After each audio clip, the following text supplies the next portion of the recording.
Definitely pumped baseball's back. I guess that's like a fun, interesting place to start out too, where like being from Bakersfield and for some reason you're a Dodger fan. Don't know why. You've spent most of your time down here in San Diego. Well, what's so like, the closest what gives? team to Bakersfield? I mean, let's Yeah, just but I think mean, about like, that. Well, it's either, San Francisco, which is much further north, or... Yeah. And I think it was also that my father was a major Dodgers fan, and then, Well, I am pumped to have you here as like my first guest. I think we met at Missile Park, and we went over this before. I think maybe a year or two ago. We were like, "How old were you when we met at Missile Park?" I think I was 14. Jeez. And you were 15, right? I didn't remember back that far, man. Yeah. I just remember skating the mini ramp like every day, and then that was our thing, Yeah. Yep. Let's spend a little bit of time pre you getting sponsored, you being raised in North County. I remember we used to go to like Webb Park all the time. That was the spot. Yeah. You want to touch on Webb Park a little bit?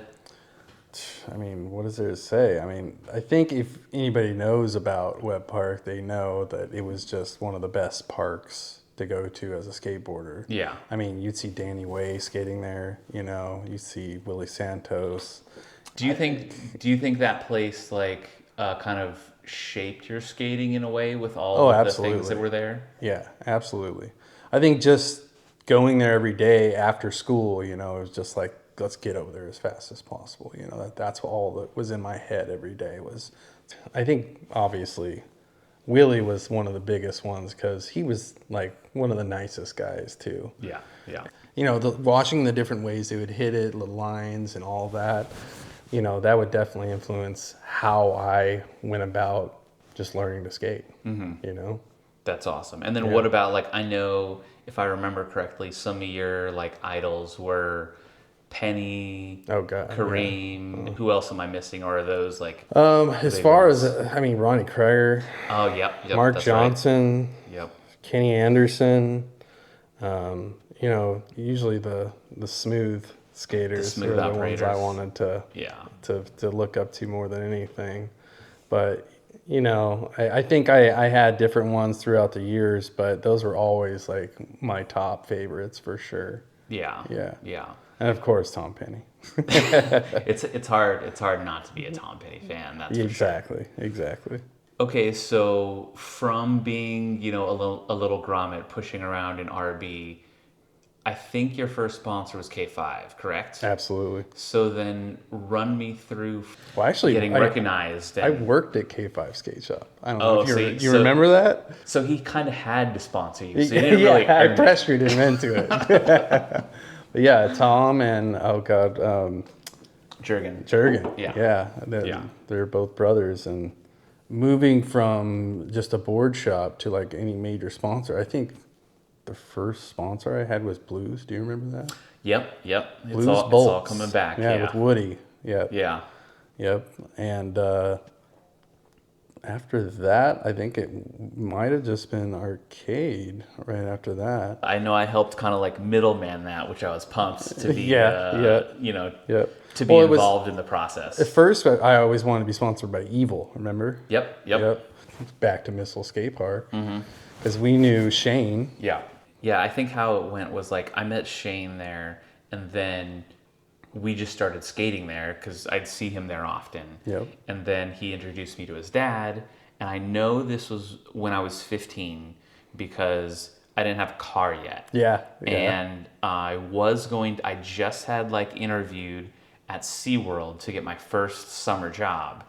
And then at one point... I forgot about that. Yeah, and then like less than a week later, when I saw Tony Mag at the skate park, he was like, hey, I don't know if you're interested or whatnot, but we kind of need like a little fill-in position or whatever, because what had happened was Peter Smolik was getting a shoe. Yep. And they did some art for the box, but they credited... And this was for Osiris, by the way. Yeah, I'm not 100% certain, but I think they credited Peter for the artwork and not the actual artist. Right. And so I think they had like 50 or 60,000 shoes that I spent like 2 weeks taking like a sticker and just like putting in a box. like the next one, and like a box, and this, and then like all of the, these guys who were in the warehouse, like I think it was like Matt Sosa and like a couple other Oh guys yeah, Matt were was looking awesome. at this He kid who still was all is. stoked, like putting stickers on boxes, and they're like, what is wrong with this kid? And I was just like so pumped to be in like a skate shoe warehouse. And then I Yep. think they just felt bad that Yeah. I was there for so long and they just hired me for the rest of the summer. And but Was yeah, Brian Nolte there yeah, at Brian the same Nolte was time? there. Yeah, Yep. yeah. Yeah, I mean, you could rifle out some names, and I'd be like, Hunter was another one. And then obviously, like we got Jason and Doug for on the arcade side. Which, yeah, that was But when it switched from Evil to Arcade, and he came in and yeah, did his thing. Yep. and so since we're kind of like speaking about arcade now, so what, like, I remember handing the tape to Jay. As far as I remember, it took a while, and then like once that kind of happened, like what was what was the conversations like? Well, there was more than one video, if you remember. We definitely. I don't. Yeah, it was. We definitely like a long time ago. slid a few different ones into his hands over the years. I feel like, and I think they were just like we were on the radar. And that was about it. Yeah. But I think. I don't know what video it was. Oh, it was the one with that long, like the long front board. Yeah. Yeah. That's what it was. And Yeah. I mean, that was gnarly. Yeah, and they were just that like, was gnarly. I think we could probably find that to put in here, but yeah, it's got to that be was like somewhere. Yeah, it was like a 3 flat 2 flat 2 flat 3 flat something that was just like a long. it was at wooden where I lived. rail. Yeah, it was in the complex that I lived at, and I'd look at it every day getting out the bus. I'd be walking down, and I'd be like, one day I'm going to hit this thing. And one day I did. Yeah. And it had the worst angle. I remember. It was like terrible. When you were AM, what was your kind of mindset? Was it like, I know I'm going to turn pro at some point, or were you not even thinking about that? I or just like, wanted to skateboard, Yeah. I don't think I was really, well, I mean, I wanted to go pro, of course. Yeah. I think that's every kid's dream as a skateboarder, if you're skating as much as I did. Yeah. But, I mean, eventually, it just kind of went that direction. I envy the type of people who are just like, oh yeah, I'm just out skating and ripping and doing all this. And where it's like for, people who like really want it, like how do you like, because you obviously really, really wanted it. So it's like, I guess the question is, how do you turn, or not like turn a blind eye to those, ambitions in order to like focus on what you're doing? Like, was there a thought process in there, or was that just like, No. Yeah, it's just like... I would just skate every day, film everything, learn new tricks all the time, which is just something I think I just wanted to do myself more than anything. I just wanted to get better as things went along. Yeah. As you know, because you were filming most of the time in the beginning. Right when you were turning pro, I remember you were pretty much pushing the envelope as like a younger kid, and you were pretty scrappy, and you were just like going after it. Do you look back on anything that you've done at this point and are like, that kind of still stands the test of time with how gnarly skateboarding is these days? Now, obviously, that's a rough, like... It's a hard question. Yeah. If I would say anything, it's maybe that crooked grind down the whatever 25, 40 stair. I know it's not 40 stair. Europe? I'm just exaggerating. Yeah. Yeah, that's probably the hardest thing I ever. I don't know. Yeah. Maybe not tech wise, but that was just like the scariest thing. I had a big old drop on the other side, and I was like, but you know what it was? It was right across from that big set that Andrew Reynolds ollied, if you remember. Mm-hmm. Yeah, I know that. Well, I've never been to where it is. I know of all of those 3 spots, so I can put it in. It's like working in my brain, but I don't know. Yeah. I've never been there, so I don't know it. But I remember that day. That was outside of Paris, and it's kind of in the ghetto a little bit, and it was a little weird, but amazing spot. That's like the spot that has the tile everywhere with the long ledge down and the gaps that all the girl guys skated. Yeah. And isn't there a drop off on the other side too? Because doesn't this other set like doesn't it Yeah, wrap so it around? goes down this way and it So goes it's down like the opposite a way. So it's like 25 down, and then there's it's like like a a 20 and a 13 or 20, something. I think. So I think it's more than 20. I think they're both 20s. Are they both 20? I don't know, but Yeah. I think that's what it was. I Yeah. don't know. It's more than I can count. It doesn't matter. Yeah. It was tall. Yeah. Because I know eventually Arcade, went under, and then we'll talk about that in a second. But like being at the peak, the pinnacle, like you got done with the trip, you turned pro, like what is, do you sit back and think like, I mean, this is like what every, young skater kid dreams of. Well, I mean, just being able to travel around and do all of that was amazing. I mean, it's always like what I wanted to do as a skateboarder. I mean, I wish I could have done it longer. I think my knee definitely stopped me at one point when I dislocated it pretty badly.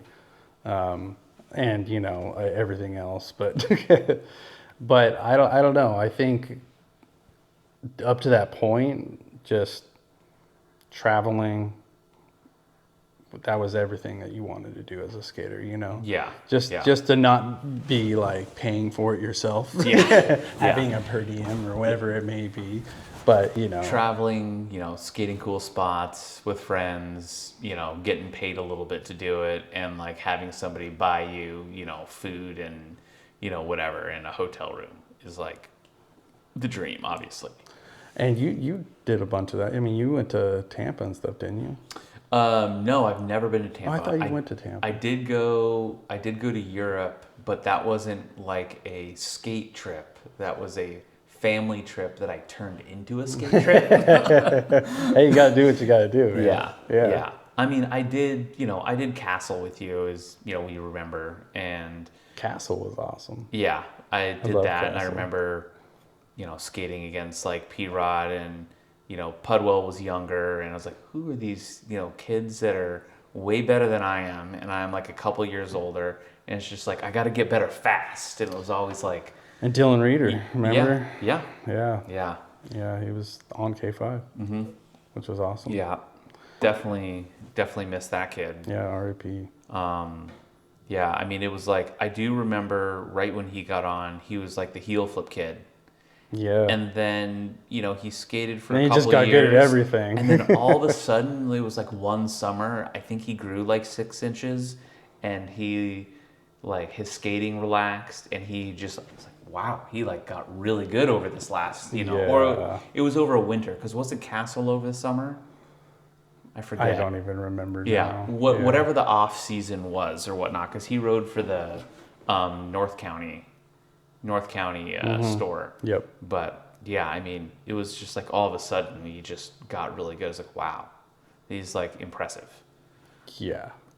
But and then obviously, he went on to have a great career too. That was cut off way too short.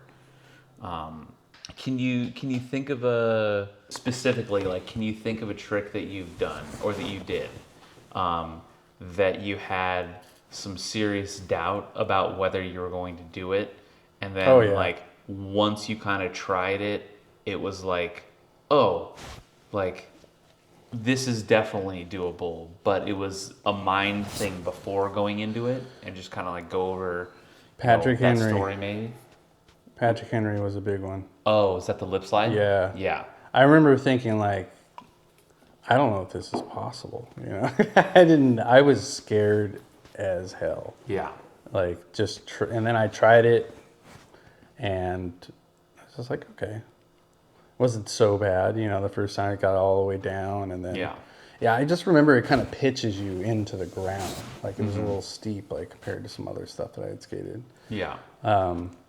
Had anybody done anything on it at that point, or do you remember? I don't remember anybody ever skating that. I remember, was it us that went there the first time, and we kind of just checked out the school. I think we ended up coming back because like we had seen the rail. Oh, you definitely didn't do it the first time No, we went, because Jason came with us. We skated out front or something like that. We were skating like the manual pads, or I forget. Yeah.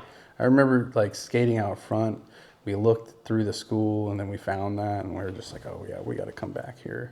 Yeah. And then I was like, oh man, now I got to try it. I'm pretty sure on that one, I shot the photo.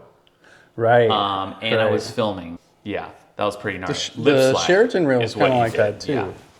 And which I Yes. think was it you that shot That was that was the very first one that I shot. Yeah. The Sheraton rail, you did figgy backflip. Yeah. Yeah. Yeah. Yeah. Which I didn't. I had never tried that on something like that, and I wasn't really sure if that was going to work out either. Because that one also kind of pitched you into the ground, you know? Yeah. Yeah. But, yeah. That was pretty gnarly. So what do you make of, skateboarding today is gnarly. Jesus. Like, it's almost to the point where it's like I'm not even impressed by anything anymore. It is kind of getting there. Yeah. It's like, just and the like, tech is just way off the chart, and, people just don't seem to. It's like you stopped counting stairs. Exactly. Yeah. Yeah. It's like you see somebody do something, and like let's say it's a really, really long, high, crazy ledge that someone's doing backtail on, and you're like, well, why didn't he, kickflip backtail it, or why didn't he flip out of it? And it's just like I've almost like lost the ability to know what is like a filmable trick. I mean, not really, but I think Instagram did that. Yeah, to an extent, it's just like start pushing out everything so fast to us. It just made you numb. It's so insane. It's so insane. Yeah, it really is. So I guess like, at what point did you ever start thinking about like the next steps after, like what would happen after skateboarding, or did that just kind of happen to you? It's like after I kind of hurt myself the first time, I ended up. Well, I had been going up to Tahoe a bunch just because my dad originally lived up there, and it was, amazing. I loved going up there snowboarding, and just the place itself is amazing. It's just trees and fresh air and all of that. So, I mean, I just was like, I'm going to move up here for a while and just get away from it all. Yeah. And it was probably the best decision I ever made in my life. And I was up there for 8 years, and, I learned a whole lot just like business-wise. I ended up working at a bunch of different places, jumping from job to job. But eventually, I ended up working at like a bank and hated it. But I learned a lot, and then I ended up like working at Sierra Tahoe, which I loved. That's rad. That was where like I ended up like running a cash office with another guy named Adam. He was like the main manager in the cash office, and ride breaks every single day, just snowboarding constantly, which, I learned to snowboard with you up in Big Bear. And just kind of took off from there. And even better, in the summer, I had amazing skate friends up there. And we ended up starting a company called Hades. Which, I couldn't jump down the things that I had used to, but, we tried to do our thing for a while, and, we got several years out of it. That was awesome. We had a little half pipe in the backyard. And were you living in Tahoe when I was up in San Francisco? Was that after? Yeah, for a little while. Okay, and so like, I mean, just for, because I think this was around the time, and when we went out to Sacramento and skated with Janowski and his friend. Banner people. And so were you already up there at that point? Yeah. Okay, so like what's crazy about this is that this was like, I was maybe 21 years old-ish. You were 22, 23. So you were still like prime level skateboarding, but just you had hurt yourself, and then you're taking kind of like your breaks starting this company. And so you were kind of out of the skate picture at that point a little bit. Yeah. Right? Like for sure. Not necessarily. Yeah, it definitely wasn't like writing for a major the company scene at that point. Yeah. And so, because you were in it, and then all of a sudden it was like, what happened to Bryan London? And one of the gnarliest things was, because I knew that you were kind of like not going after it as much, but I remember one trip you came out to San Francisco. San Francisco. Yeah. That was a good trip. You came out. Yeah. And we were I started feeling good again. Yeah, we went to skate 3rd and Army. Yep. And it was kind of like a cold, like typical SF day. And you're like, you know what? I'm just gonna switch backside flip the third and army gap. And it was just like that is you I mean, those are things that people who are still, in the scene do. You just like don't quit. I mean, you didn't quit skateboarding, obviously, but like you were still insanely good at that time. And then just, kind of like skating, I guess just for fun, which is kind of like, I guess when I look back on it, when I moved up to San Francisco, I kind of knew that I was never going to do anything with skateboarding. And then at that point, that's when I started to get better. Yeah, yeah, I remember because Which is like you gnarly. started like really trying some gnarly shit. I was like, Mm-hmm. oh what? Brett's trying I some did. some I think the stairs be- and I think stuff one now. of the Yeah, best, like it's weird to think about, and I guess I didn't even plan on it, I guess, but I went to, I don't know if you remember the Washington School in San Diego yes, with the like that two flat two flat two flat two with the long yeah, the mellow rail. kink kind of rail, like No, well, it's not kink. It's just a long. Oh, the kink at the end. Yeah. Yeah, they cut it off. yeah, yeah, When I was exactly. skating. I was like, no, I'm not skating. Nose grind. Not skating. Yeah. Yeah, I remember And so I remember going, and I had no intention of doing that, and I just wanted to get like a front board. Yeah, And I got a front board, and then Charlie Castelluzzo was there, yep. and then Mark Appleyard was there, and Brandon Turner was there. That Just day. everyone turned up. And like everyone was there. I was like, oh my god, Now you gotta all these do goods there. I gotta something, do yeah. something. And then so I Smith grinded it. Yep. No intention. Oh, I of doing remember it that there. now, yeah. Yeah. And then Charlie, Charlie knows me pretty well because we skated all the time. And that kid is incredible. He's like, bro, you should do a nose grind. And I'm like, I don't know about that. Like that rail's really tall. And so You got to kind of go fast for it. yeah, I was like hauling ass, and the first time popped up, stuck my nose on. It's like, oh my god, like I could get up. That's a tall rail, and I was like, all right, I'm gonna do it. And I think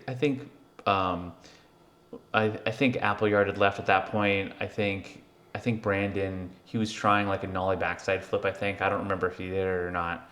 But I've known him from before.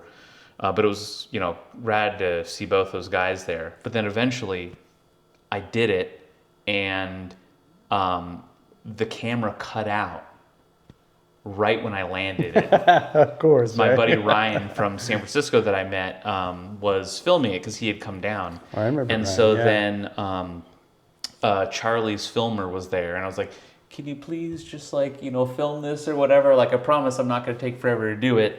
And so I did it in like 2 tries after that, and Nice. he transferred me over the footage. Nice. And then I was looking at it afterwards, and I was like, this is probably going to be one of the best tricks that I ever do.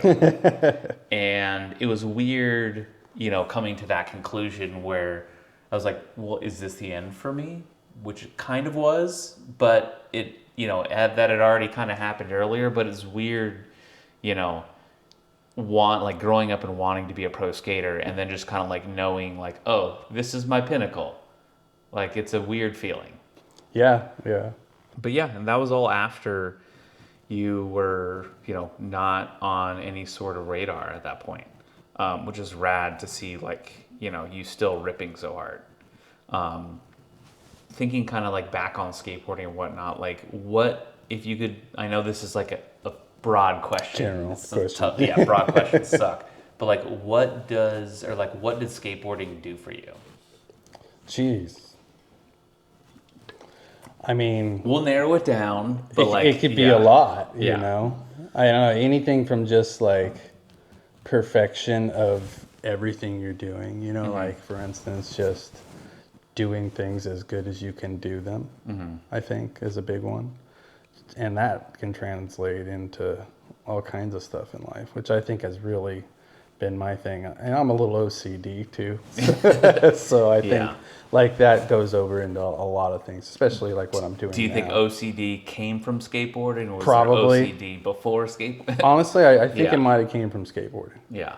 Because I remember as a kid, I had a dirty room and I didn't care. And now it's like everything's got to be perfect. Yep. You know? Yep. Same way. Yeah. Look at Andrew Reynolds, Yeah. He's like got to have everything perfect. And, Yeah. like I'm sure he films his tricks over and over again until they're just, Oh yeah. I wonder when how to be. many like awesome makes that he made that he was just like, nah, that's not good enough.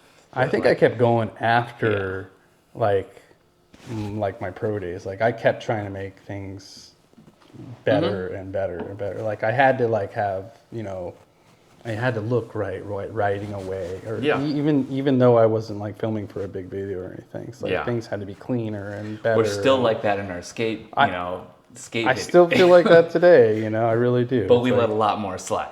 Yeah. Yeah. And that's a wrap. Well, sort of. The camera may have turned off in the middle of the episode. So, luckily for you guys, this is just part 1 of the Bryan London episode. Part 2 will be coming hopefully in a couple months. In the meantime, we will be rolling out other podcasts and other clips, and I can assure you the next podcast guest is going to be an awesome one. Thanks for tuning in and watching the first episode. I really appreciate it. I'm still trying to figure this stuff out as I go, so bear with me a little bit. But in the meantime, get out there, skate as much as possible, be thankful for what you've got, and soak up every minute of it.